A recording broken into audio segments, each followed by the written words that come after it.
বন্ধুরা, কেমন আছো তোমরা সবাই? আশা করছি সবাই খুব ভালো আছো, সুস্থ আছো। আর দেখো, পুজো তো মোটামুটি চলেই এসছে, হাতে গুনে আর মাত্র 3 মাস বাকি। তো আজ আমি একটা এমনই পুজো প্যান্ডেলের কাছে চলে এসেছি, পুজো প্যান্ডেল বলবো না, পুজো প্রতিমার এখানে চলে এসেছি। আর কি বলবো, বিশ্বের মধ্যে সব থেকে বড় প্রতিমা তোমরা বলতে পারো। আর অলরেডি হয়তো তোমরা বুঝেও গেছো যে আমি কোথায় এসেছি। হ্যাঁ, আমি কিন্তু আজকে চলে এসেছি গাংনা, পুরো ঠিক নয়, প্রপার লোকেশনটা আমি একটু পরে দাদাদের মুখ থেকেই তোমাদেরকে দিয়ে দেবো, কারণ তোমাদের যাতে আসতে কোনো রকম কোনো প্রবলেম না হয়। যতদূর সম্ভব রানাঘাটতে গেলে তোমাদের খুব বেশি সুবিধা হবে, সেখানেই কিন্তু আমি চলে এসেছি। তো চলো, কোথায় হচ্ছে সেটাও ডিটেলসে তোমাদের সঙ্গে দেখাবো। আমি একটা মাঠের মধ্যে কিন্তু তৈরি করা হচ্ছে, কারণ এত বড় প্রতিমা, পুরো ফাঁকা মাঠ জুড়ে প্রতিমাটা তৈরি হচ্ছে। তো চলো এবার আস্তে আস্তে সামনের দিকে এগোনো যাক। কীভাবে তৈরি করছেন ওরা, কতটা কাজ এগিয়েছেন, কতটা কাজ বাকি আছে, এ টু জেড তোমাদের সঙ্গে শেয়ার করবো। আই হোপ কি তোমাদেরও খুব ভালো লাগে। চলো সাথে থাকা দেখো। চারিদিকের যদি লোকেশন বলো, এইরকম রাস্তা মানে পুরোপুরি গ্রামের ভেতরে বলতে পারো, একদম মাঠের মধ্যে। কেন বলছি প্রতিমা তৈরি হচ্ছে, দেখো আমি এখন কোথা দিয়ে নামবো। পুরো মাঠ, কিন্তু এটা মাঠের মধ্যেই কিন্তু তৈরি হচ্ছে প্রতিমা। পাশেই দেখতে পাচ্ছ চাষ হয়েছে, আর এইরকম পুরো মাঠের মধ্যে দিয়ে যেতে হবে, গিয়ে সামনেই কিন্তু তোমাদের পড়বে প্রতিমাটা। তো চলো এবার আস্তে আস্তে সামনের দিকে এগোনো যাক। কতটুকু কাজ এগিয়েছে সেটাও তোমাদের সঙ্গে শেয়ার করব। আমি যতটুকু জানি প্রতিমাটার হাইট কিন্তু 111 ফুটেরও বেশি, মানে বুঝতে পারছো, বিশ্ব রেকর্ড কিন্তু। আজ অব্দি আমার জানা নেই, মানে তোমরাও কেউ জানো কিনা জানি না, যে এত বড় প্রতিমা কোথাও হয়েছে বলে। তো চলো আস্তে আস্তে আগে সামনের দিকে এগোই। ফার্স্টেই আমি দাদাদের মুখ থেকে কিছু কথা শুনে নেবো, তারপরে তো তোমাদের সুন্দর করে এক্সপ্লেন করে দেখাবোই। তো চলো এবার সামনের দিকে। নমস্কার দাদা, ফার্স্টে আপনার নাম আর আপনার পরিচয়টা যদি একটু বলেন। আমার নাম নীতিশ মুন্সি। হঠাৎ আপনাদের যে এত বড় দুর্গা প্রতিমার যে আইডিয়াটা, হঠাৎ মানে এরকম ভাবনা আপনাদের কোথা থেকে এলো যে এত বড়? এটা তো পার্টিকুলারলি এখানকার যারা ক্লাবের সদস্যরা বলতে পারবে। তো আমাদের সঙ্গে যোগাযোগ চলছে অনেক দিন ধরেই। তো আমাদের আরেক দাদা যে বললাম, অপূর্বদা, ওনার সঙ্গে প্রথম কথা হয়েছে ক্লাবের সুজয়দা বলে একজন আছেন, ওনার সঙ্গে। তো ওনাদের অনেক দিন আগে থেকে প্ল্যানিং ছিল হয়তো একটা বড় কিছু করার। তো সেটা বড় কতটা, এবার সেটা আলোচনার মধ্যে দিয়ে এবার এসছে যে বড় যখন হবে তখন সেটা অনেকটাই হোক, সবচেয়ে বড়ই হোক, থেকে বড় হোক। আচ্ছা, আর বলছি আমরা তো পেছনে দেখতেই পাচ্ছি এত বড় প্রতিমা, তো কাজটা আপনারা কবে থেকে শুরু করেছেন? কাজটা আমাদের খুঁটি পুজো হয়েছিল এখানে পয়লা বৈশাখে। আচ্ছা, তার 7-8 দিন পর থেকে আমাদের কাজ, মানে পয়লা বৈশাখ থেকে অলরেডি শুরু হয়ে গেছে আপনাদের প্রতিমা তৈরির কাজ। আর আমি দেখতেই পাচ্ছি যে প্রচুর বড় প্রতিমা। তো প্রতিমার হাইটটা কতটুকু আছে? প্রতিমার এটা হাইট আছে এখন 80 থেকে 82 ফুট মতো হাইট আছে। আচ্ছা, আর এর নিচের পার্ট আছে অসুর। তো আপনাদের একটা জিনিস দেখাবো আমি, সেটা হচ্ছে একটা ছোট ড্যামি করা হয়েছিল, সেটা আমরা মেজারমেন্ট করার জন্য করেছি। ওটাতে কোনো ডিটেলিং নেই, তো আপনারা দেখলে একটু আইডিয়া পাবেন। তার পাশে গিয়ে ওই যে ওপাশে রাখা আছে ওটা। আচ্ছা, ওখানে আপনারা পরে আমি দেখিয়ে দিচ্ছি সবাইকে। তো ওইটার আদলেই হবে, তবে ওইটা থেকে চেঞ্জ হবে অনেক কিছু। ওটা জাস্ট একটা আমরা মেজারমেন্টটা নেওয়ার জন্য একটা ড্যামি তৈরি করেছি।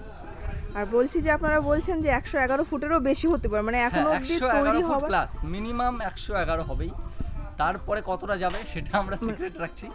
হ্যাঁ, সেইটা পরবর্তীতে দেখা যাবে। আচ্ছা, আর বলছি এটা তো আপাতত মাটির তৈরি হচ্ছে, মানে আপনারা যে এত বড় প্রতিমা তো মাটির দাঁড় করানো সম্ভব নয়, তো কিভাবে? তো পিছনে স্ট্রাকচার থাকবে লোহার অথবা বাঁশের, যাই হোক সেটা। হ্যাঁ, আর এইটা এখন মাটির আমাদের ক্লেটা শেষ হয়ে গেলেই কাল পরশু থেকে প্রসেসিং শুরু হয়ে যাবে ফাইবারের। ডাইস হবে, তার ভিতরে কাস্টিং হবে, তারপরে মূল কাজটা বেরোলে সেটা তখন। মানে কতদিনের মধ্যে মোটামুটি আপনারা? মোটামুটি দেখুন, এত বড় কাজ তো এক্স্যাক্টলি বলা খুব মুশকিল। তো আমরা চেষ্টা করছি পুজোর অন্তত 10 থেকে 15 দিন আগে পুরো কমপ্লিট দেওয়া। আচ্ছা, আর বলছি এত বড় প্রতিমার মানে শুধুমাত্র বড় নাকি আরো কিছু চমক আছে আপনাদের? এর সঙ্গে তো নিশ্চয়ই লাইটের ব্যবস্থা থাকবে, লেজার শোটও থাকার কথা আছে। এখন সেটা পরবর্তীকালে বোঝা যাবে কতটা এগোয় কি হয়। আর বলছি প্রতিমার চমক, মানে প্যান্ডেলের উপরে কোনো রকম কোনো চমক? ওপেন থাকবে, যেহেতু এত বড় প্রতিমা, প্যান্ডেল করাটা আর তার উপরে মনে করেন এইসব তাবু দেওয়াটা একটা ডিফিকাল্ট ব্যাপার।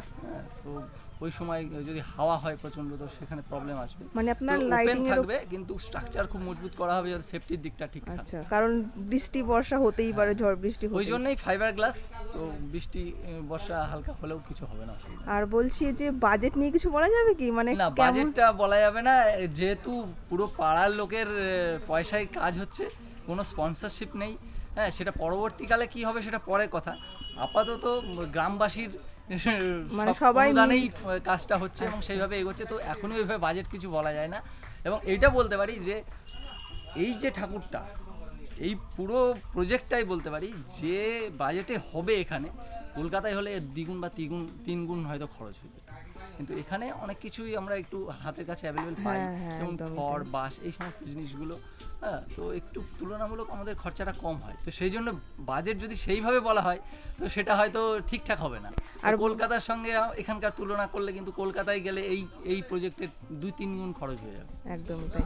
আর বলছি যে এখানে কততম বর্ষ এটা, মানে প্রত্যেক বছর নিশ্চয়ই এখানে পুজো হয়? এখানে এনাদের মুখ থেকে যেটা শুনেছি 55তম বর্ষ। আচ্ছা, 55তম বর্ষ। আর বলছি আমার লাস্ট কোশ্চেন, যে যারা আসবেন এখানে প্রতিমা দেখতে কিভাবে আসবেন তারা? খুব সহজ, রানাঘাট প্ল্যাটফর্মে নেমে, রেল স্টেশনে নেমে পূর্ব পাড়ে চলে আসতে হবে। ওখানে ম্যাজিক অটো বললে কামালপুর, আর এখন তো সবচেয়ে বড় দুর্গাপুরলে মোটামুটি সবাই অলরেডি ওই ম্যাজিক গাড়িগুলো, অটোগুলো এখান দিয়ে যায়, তো এখান দিয়ে কোনো ব্যাপার নেই। মানে রানাঘাট থেকে এলেই সব থেকে বেশি সুবিধা, সবচেয়ে সহজ। তাই তো? ঠিক আছে দাদা, অনেক ধন্যবাদ। তোমরা দেখতেই পাচ্ছ, দেখো একটা ড্যামই কিন্তু এখানে করা হয়েছে। মানে এই এত বড় যে প্রতিমা মানে অসুরের ওপরে থাকবে, সেটা কিন্তু একটা ছোট্ট ড্যামই করা হয়েছে। তো দাদা তুমি যদি একটু এক্সপ্লেইনটা করে দাও। এইটা মা দুর্গার পার্ট, যেটা আমাদের অসুর মেন পার্টে থাকবে, বেসটা পুরো অসুর থাকবে, আর তার দুপাশ থেকে দুটো সিংহের মুখ থাকবে, আর অসুরের ঠিক উপরেই থাকবে মা দুর্গা। ঠিক আছে, আর এইটা মোটামুটি আমাদের 80 ফিট মতো আসে, আর অসুরের বাকিটা 30 থেকে 35 ফিট মানে অসুর সব আছে। মিলিয়ে আপনারা বলছেন যে টোটাল মানে হাইটটা আপনার গ্রাউন্ড টু টপ, এই হাইটটা সব মিলিয়ে আপনারা 111 ফুট প্লাস বলছেন, এখনো ধরা যাচ্ছে না। আর তোমরা বুঝতেই পারছো, দেখো। আর বলছি দাদা যে এখানে কতজন, মানে সবাই মিলিয়ে আপনারা যে কাজ করছেন, তো কতজন?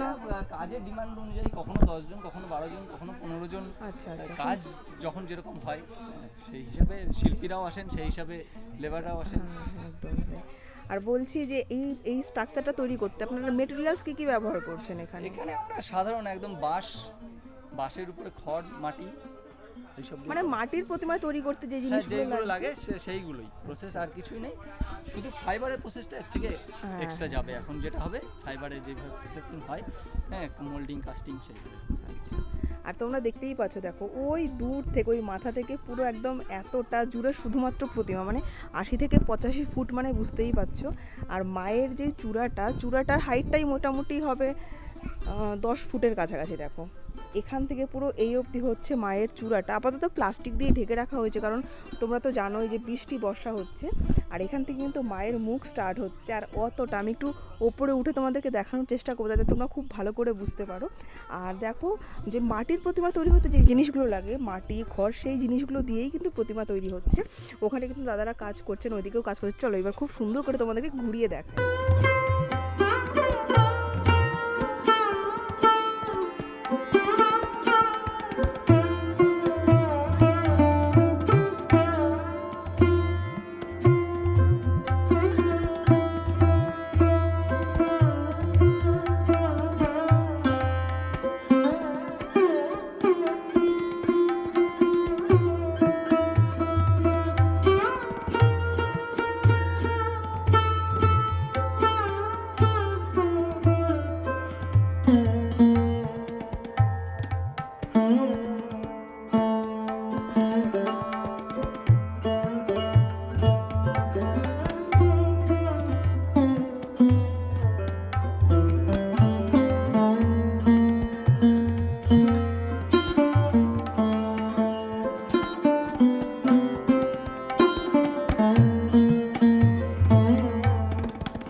দেখতেই পাচ্ছ মায়ের চুল করা হচ্ছে, কিন্তু আর এই দেখো খড় বাঁধা আছে, এটা কিন্তু টোটালি মায়ের চুল হবে। আর এখান থেকে একটু জুম করে আমি তোমাদেরকে দেখানোর চেষ্টা করবো। দেখো এদিকে কিন্তু দাদারা সব কাজে ব্যস্ত, মানে তোমরা বুঝতেই পারছো পয়লা বৈশাখ থেকে কাজ শুরু হয়ে গেছে। আর এখনও পর্যন্ত এই যে সিচুয়েশন তোমরা দেখতে পাচ্ছ, মায়ের কাজ মোটামুটি কমপ্লিট, ডিজাইনের কাজগুলো করা হচ্ছে। আর প্রত্যেক দিন তো দাদার মুখ থেকে শুনতেই পেলে 10-12 জন, মানে যেমন মানে কর্মচারী দরকার হয়, যে সেরকমভাবে শিল্পীরা প্রত্যেক দিনই কাজ করছেন। আর মায়ের মুখটা যদি এখান থেকে বলি, হাইটটা দেখো প্রায় আমার সমান, মানে 5 থেকে 6 ফিট হবে এখান থেকে হাইটটা মায়ের মুখে। আর মায়ের মুখ থেকে যদি চূড়াটার হাইটটা বলো, মিনিমাম এখানে 10-15 ফুটের ওপরে হবে, পুরো মায়ের মুখ থেকে এই চূড়াটা অবধি। এই পাশে এসছে, এই পাশ থেকে তোমাদেরকে একটু দেখায়। দেখো এই পাশে কিন্তু দাদারা সবাই কাজে ব্যস্ত। দেখো এইদিকেও কিন্তু মাটির প্রলেপের কাজ চলছে, আর এখানেও কিন্তু দেখো ডিজাইন হচ্ছে। দাদা এই ডিজাইনটা কি দিয়ে করলে? চিরুনি দিয়ে? দেখো এখানে কিন্তু চিরুনি রাখা আছে এই জায়গায় কালো, আর এটাতে চিরুনি দিয়েই মাটির ওপরে কিন্তু ডিজাইন হচ্ছে, যেহেতু নরম মাটির ডিজাইন করতেও সুবিধা হচ্ছে। আর দেখো পাশ দিয়ে কিন্তু কাদা সুন্দর করে, মানে কাদা মেখেই তো মেনলি কাজ হচ্ছে, কাদা খড় দিয়ে কিন্তু এই যে মায়ের যে স্ট্রাকচারটা সেটা কিন্তু তৈরি হচ্ছে। এখানে একটা ওষুধের ড্যামি করা হয়েছে মাটি দিয়ে, আর সেটার কিন্তু স্ট্রাকচার বাইরে মোটামুটি বাঁশের স্ট্রাকচার রয়েছে। চলো সেটাও তোমাদের সঙ্গে শেয়ার করি। আর ওষুধটা কিন্তু এরকমই হবে। তোমরা তো ওষুধটা দেখতেই পেলে, আর এই যে বাঁশের স্ট্রাকচারটা, যেটা আমি ফার্স্টে ভেবেছিলাম যে হয়তো প্যান্ডেলের কাজ স্টার্ট হয়েছে, কিন্তু আমারই ভাবনার ভুল। ওষুধটা তো তোমরা দেখতেই পেলে সেম কিন্তু ওই মানে ওই রকম দেখতেই ওষুধটাই তৈরি হবে। এরকম একটা বাঁশের স্ট্রাকচার তৈরি করা হয়েছে। কারণ কি বলতো, ওষুধটার হাইটই কিন্তু হবে 30 থেকে 35 ফুট, যে কারণে কিন্তু এরকম একটা বাঁশের স্ট্রাকচার করা হয়েছে এখানে। মানে ওষুধের কাজ এরপর থেকে স্টার্ট হবে। তো বুঝতেই পারছো কতটা বেশি হাইটের তৈরি হবে। এখানে পুরোপুরি যা বাঁশের যা কিছু দেখতে পাচ্ছ সম্পূর্ণটাই কিন্তু অসুরের জন্য। মানে ওখানে তৈরি হচ্ছে প্রতিমা, মানে মায়ের কাজ হচ্ছে ওখানে, আর এরপরে কিন্তু এখানে তৈরি হবে অসুরের কাজ, যেটা এখনও পর্যন্ত শুরু হয়নি। কারণ মায়ের কাজটা মোটামুটি শেষের পথেই তোমরা বলতে পারো, তারপরে কিন্তু অসুরের কাজ স্টার্ট হবে। আর এই যে প্লাস্টিক দিয়ে ঢাকা দেখতেই পাচ্ছ, মায়ের পা আছে এখানে, যে বৃষ্টির কারণে এখন প্লাস্টিক দিয়ে সব কিছুই ঢাকা আছে। তো এখান থেকে যদি দেখায় প্রচুর বড়, প্রচুর বড়। তো দেখো A to Z তো তোমাদের সঙ্গে শেয়ার করলাম। একদম মায়ের পা আছে পেছনের দিকে, যদিও প্লাস্টিক দিয়ে ঢাকা আছে। তো আমি জাস্ট বেরিয়ে এলাম, তোমাদের সঙ্গে সম্পূর্ণ ইনফরমেশন শেয়ার করেছি। আই হোপ কি তোমাদেরও কোনো রকম কোনো প্রবলেম হবে না এখানে আসতে। তো কেমন লাগলো এই ভিডিওটা অবশ্যই কিন্তু তোমরা কমেন্ট লিখে জানিও। যদি কিছু ভালো লাগে একটা লাইক করো। আর যেটুকু আপাতত এই মুহূর্ত অবধি প্রস্তুতি পর্ব এনারা দেখিয়েছেন সেটুকু তোমাদের সঙ্গে শেয়ার করলাম। নেক্সট টাইমে আমি আবার আসবো, এসে আবার যখন নতুন কিছু আপডেট এনারা দেবেন তখন সেটাও তোমাদের সঙ্গে শেয়ার করবো। সেটাও আশা করি তোমাদের খুব ভালো লাগবে। তো চলো আজকের ভিডিওটা কেমন লাগলো সেটা অবশ্যই তোমরা কমেন্ট লিখে জানিও। যদি কিছু ভালো লাগে একটা লাইক করো, চ্যানেলে নতুন হয়ে থাকলে চ্যানেলটাকে সাবস্ক্রাইব করে এরকম নতুন আরও অনেক ভিডিও পেতে। তো চলো আজকে মতো মেসেজ এইটুকুই। সবাই ভালো থেকো, সুস্থ থেকো, টাটা।